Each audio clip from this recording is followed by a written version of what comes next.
कभी तुम्हें ऐसा लगा है कि कुछ जगह जिंदा होती है? मतलब तुम वहाँ जाते हो और लगता है जैसे वह तुम्हें देख रही हो। तुम्हें आज एक ऐसी जगह की कहानी सुनाने वाला हूँ जिसे देखकर आप हैरान होने वाले हो। उस जगह का नाम है भीमबेटका की गुफाएं।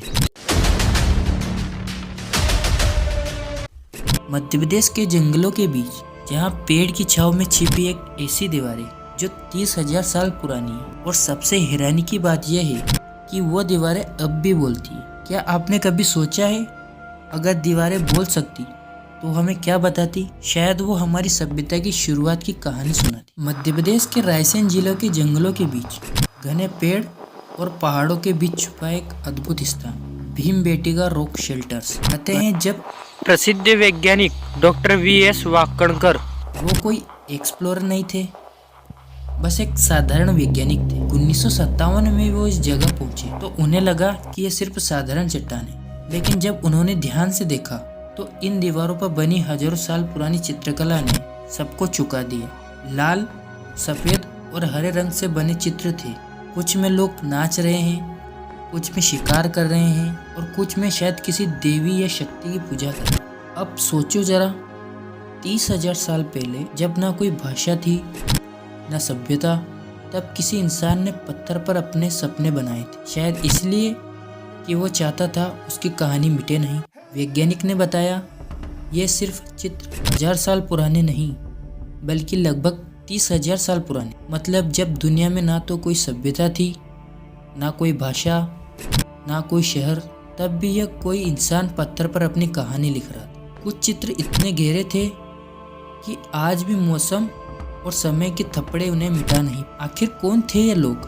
कैसे जानते थे कि ये रंग इतने लंबे समय तक टिक सकते हैं? यही था वो पहला रहस्य जो आज भी वैज्ञानिकों को उलझाए हुए है। अब यहाँ से शुरू होती है दूसरी रहस्यमय कहानी। कहा जाता है कि महाभारत के भीम ने अपने वनवास के दौरान यहीं विश्राम किया, इसलिए इस स्थान का नाम पड़ा भीमबेटका, मतलब जहाँ भीम बेटे थे। स्थानीय जनजातियाँ आज भी मानती है कि इन गुफाओं में देवताओं की आत्मा बसती है। कई बार रात में लोगों ने अंदर से अजीब सी आवाजें सुनी, जैसे कोई प्राचीन ढोल बजा रहा हो या कोई अपनी कहानी दोहरा रहा हो। अब यहाँ की एक गुफा सबसे ज्यादा रहस्यमय है, जिसे कहते हैं जू रॉक।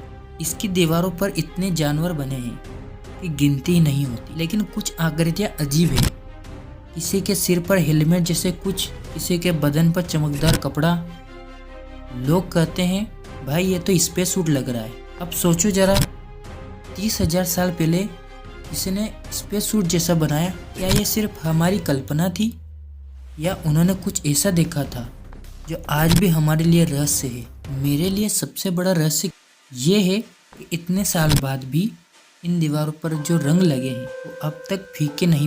बारिश, धूप, तूफान कुछ भी इन्हें मिटा नहीं पाया। जैसे ये खुद कहना चाहते हम अब भी जिंदा है। और यही मुझे लगता है भीमबेटका सिर्फ एक जगह नहीं, ये इंसान की आत्मा का आईना है। कुछ चित्रों में एक ऐसे जीव दिखाई देते हैं जिनके सिर गोल हैं, शरीर लंबा है और आंख चमकदार। कई शोधकर्ता का मानना ये है प्रागैतिहासिक लोग नहीं बल्कि एलियन जैसे दिखते हैं। रात में स्थानीय आदिवासी कहते हैं कि कभी कभी गुफाओं के अंदर से डमरू और घुंघरू जैसे आवाजें आती, जबकि वहाँ कोई नहीं होता। कभी सोचा है हम अपने आज के दौर में जी रहे हैं, एआई, मोबाइल और सोशल मीडिया में। 30,000 साल पहले एक आदमी जंगल में पत्थरों पर अपनी कहानी बना रहा था। वो हमें देखता तो क्या सोचता? कहते हैं भीमबेटका की ये गुफाएं सिर्फ पत्थर नहीं, हमारे सनातन धर्म की उस परंपरा का प्रतीक है जहाँ हर युग अपनी कहानी पत्थर में,